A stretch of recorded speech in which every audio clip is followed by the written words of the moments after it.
Todas las personas de un país poseen un rol específico, como lo podría ser un estudiante, un doctor, un mesero, entre otros.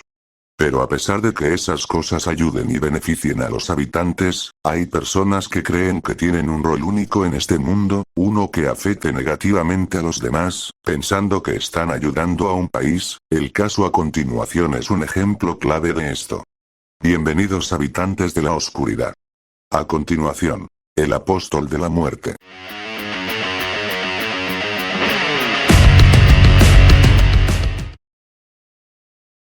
El protagonista de esta historia, Pedro Pablo Mesías Luñeda, nació el 28 de febrero de 1973, en El Agustino, Lima, Perú. Desgraciadamente Pedro nació en un ambiente violento por parte de su familia. Su madre padecía de problemas psiquiátricos, sin embargo, el padre de Pedro la maltrataba constantemente en estado de alcoholismo. Además de esto, sus hermanas realizaban diversas acciones con el fin de humillarlo y hacerlo sentir inferior, como lo eran las burlas, maltratos físicos, insultos, etc. Esto ocurriendo cuando solamente era un niño pequeño. Un acontecimiento que Pedro contó a las autoridades como un ejemplo de los abusos que sufría por parte de sus hermanas fue que, constantemente sus hermanas lo vestían como mujer y lo obligaban a salir a la calle con el objetivo de que tanto sus hermanas como las personas se burlaran de él. Si piensan que el sufrimiento de Pedro era solo eso, se equivocan. En la escuela era lo mismo, ya que los niños se aprovechaban de Pedro por tener un carácter muy callado y sumiso, provocando que los niños lo golpearan, se burlaran y realizaran otros actos para dañarlo. Por la forma de ser de Pedro no tuvo ningún amigo, sufriendo de los abusos que éste recibía tanto en la escuela como en su hogar. Pedro creció rodeado de abusos y maltratos sin conocer que era una familia de verdad o sin saber que era el cariño por parte de un ser querido. Por todo lo que vivió Pedro, se fue creando un gran resentimiento en él. Por lo que él encontró la manera perfecta de expresar todo lo que él sentía y fue por medio de maltratar y quitarles la vida a animales. A pesar de todo el infierno que él vivió, ocurrió algo que lo marcaría de por vida, provocándole una intensa homofobia en el futuro. Y fue que cuando él apenas tenía 4 años, fue acusado por sus hermanos de haber matado a la perrita de la familia, la cual se encontraba embarazada. Intentó negarlo pero fue en vano, simplemente no le creyeron y decidieron darle un castigo por lo que él supuestamente realizó. Fue víctima de agresión sexual por parte de su familia por algo que él afirma con certeza que nunca le hizo a la perrita. Pedro confesó que sufría agresiones sexuales por parte de sus hermanos y que sus padres siempre peleaban, intentaba escaparse de la casa pero volvía por falta de alimento, a pesar de que solo tenía 6 años de edad. Simplemente no tenía ninguna forma de salir en el infierno que vivía. Cuando Pedro iba creciendo empezó a escuchar una voz que solo él podía escuchar. Dicha voz le decía que tenía una misión divina en la tierra. Influenciado por esta voz, se propone a eliminar a todo aquello que él considerara impío o pecador. Para cumplir esto decide ingresar al ejército. En 1990 ingresó a las Fuerzas Armadas como voluntario, y esto con el propósito de tener autoridad para eliminar a los enemigos de Dios, pero su plan fracasó. Tan solo 2 meses después de entrar al ejército es expulsado, debido a las pruebas psicológicas que se le realizaron. Además que en el transcurso del tiempo en donde lo supervisaban, aparecieron rumores los cuales Pedro decía que escuchaba la voz de Dios y que todos los pecadores merecían morir. Los estudios psiquiátricos que le realizaron dejaban ver que Pedro tenía tendencias psicópatas, por lo que sería un gran peligro para la sociedad y empeoraría aún más si este llegara a especializarse en el manejo de armas. Después de pasar por este duro evento que Pedro consideraba era lo necesario para empezar a eliminar a los enemigos de Dios, comete su primer homicidio. Se cree que esto ocurrió en Mala, sur de Lima, Perú, en donde este se encontraba robando algunas sandías, cuando es descubierto por el dueño y Pedro encontró la mejor manera de quitárselo de su camino y fue quitándole la vida. Un dato interesante de Pedro, es que originalmente en su constancia de nacimiento posee los apellidos Mesías Luneda, pero en 2003 decide pagarle 800 soles a un japonés para que éste lo adopte, y así teniendo el nombre de Pedro Pablo Nakada Luneda. Esto lo realizó con el único fin de poder conseguir una visa e irse de su país, pero aún así nada saldría como él lo tenía pensado.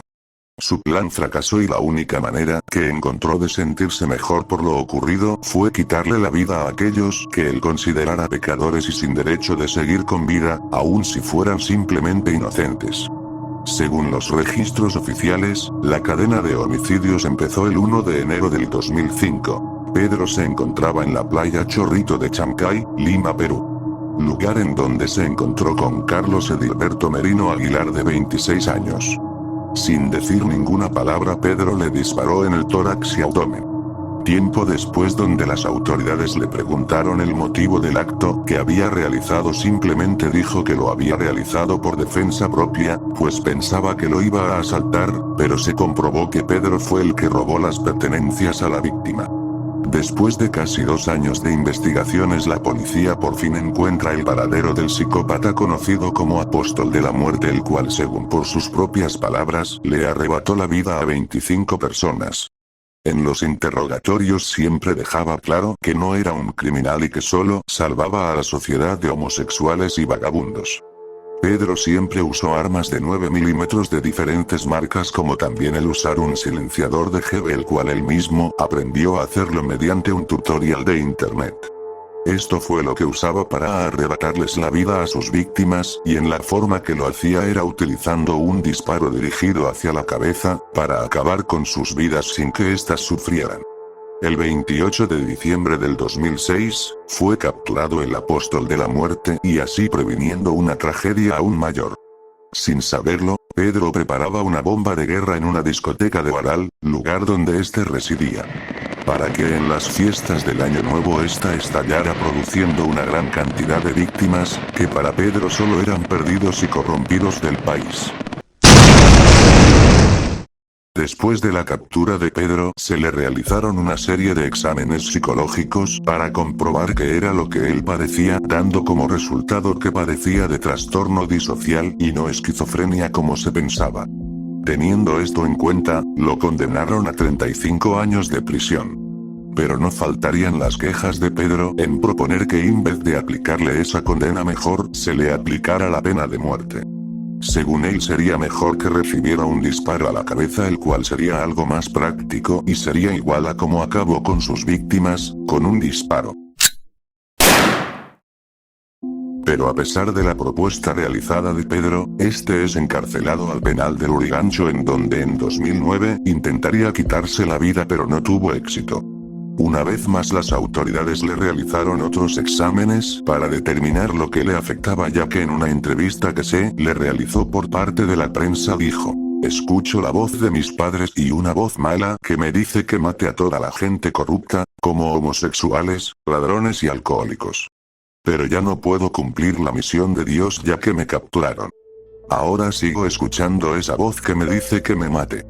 Al final, los resultados de las pruebas realizadas que Pedro padecía de esquizofrenia paranoide, y por tal motivo fue declarado impune de las acciones que realizó.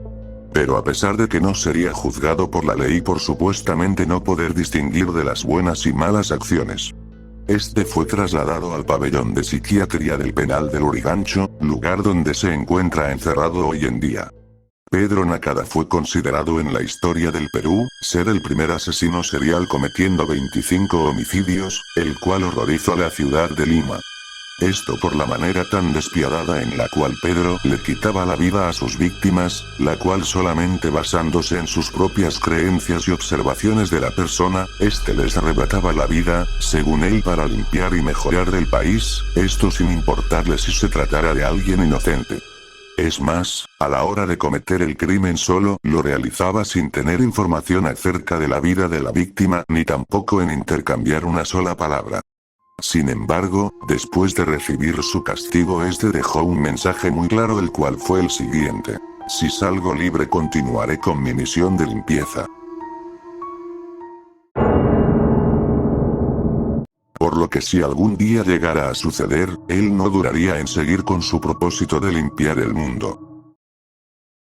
Como dije en el principio, en la sociedad todos poseen un rol y como en este caso, esta persona la cual padecía de una enfermedad psicológica decía poseer un rol divino pero esté afectando a los demás. Muchas veces nos rodeamos de personas las cuales puedan tener un propósito bueno hacia nosotros pero en algunos casos pueden ser malos, dañándonos a nosotros. Pero lo más perturbador de esto es que no somos capaces de identificar a estos individuos a simple vista y lo peor aún, podrían convivir con nosotros y no saberlo. Para concluir, como ya es de costumbre en esta clase de vídeos, mi propósito no es promover la violencia sino en documentar sucesos que han pasado en la sociedad promoviendo una mejor percepción de la realidad en que vivimos. Gracias.